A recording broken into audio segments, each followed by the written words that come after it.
Assalomu alaykum. Bugun men sizlarga Windowsda qanday qilib ekranni zapis qilish haqida o'rgataman. Buning uchun birinchi Xbox Gaming Bar programmasi orqali qilish, ya'ni Windows va G tugmalarini birgalikda bosish orqali biz ekranni zapis qilamiz.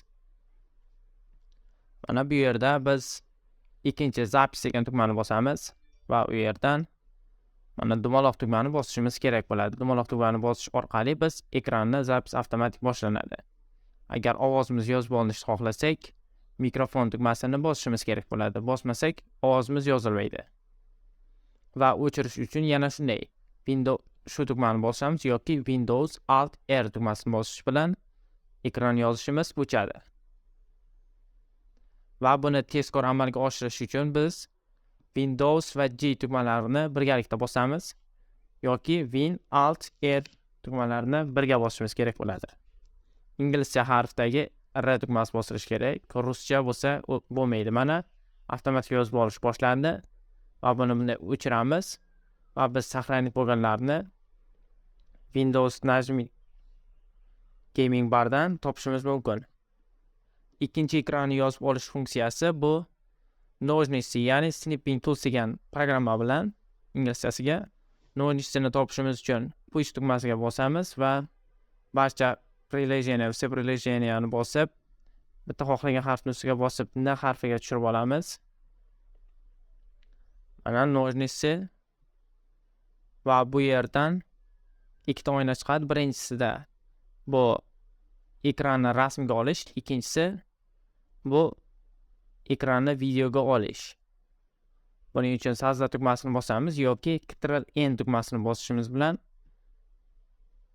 chiqadi. Bu oynada biz birinchi o'zimizga kerakli bo'lgan o'lchamdagi hajmni belgilab olamiz va shu hajm ichida yoki kichkinaroq bir hajmni belgilab, faqat ekranni shugina qismi ko'rinadi, qolgan qismi ko'rinmaydi. Va pushni bosish bilan yana avtomatik qachat bo'ladi. X'ni bosamiz. Biz ekranimizda belgilab olgan joyimiz ko'rinadi bunisida va endi ikkalasini kamchilik va ustun tomonlari. Xbox Gaming Barning kamchiligi bu faqatgina bitta programmani yozib olinadi va boshqa programmaga o'tganda yozib olinmaydi. Shuningdek, desktop, ya'ni ekranimizning oynasiga chiqqanimizda ham bu ko'rinmaydi. Ножницыni yaxshi tomoni bu hamma belgilagan joyimiz ko'rinadi, ya'ni ekran to'liq belgilasak hamma payti xohlagan ilovani yozib olaveradi, lekin bunda ovoz yozib olmaydi. Xbox Gaming Barda esa ovoz yozib olinadi.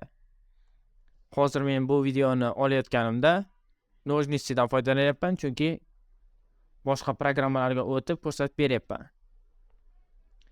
Agar siz Xbox Gaming Bardan foydalansangiz, faqat bir ilovani, ya'ni boshqa ilovada ekraningizni ko'rsatib turib, boshqa ilovalarga o'tib xohlagan ishingizni qilishingiz mumkin va yana qaytib kirsangiz o'sha ilovada davom etayotgan bo'ladi. Ножницыda esa polni hamma qilayotgan ishingiz ko'rinib turadi.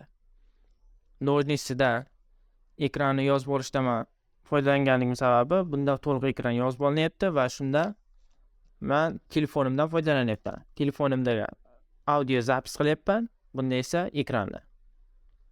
Video yoqqan bo'lsa like, komment qoldirishni unutmang.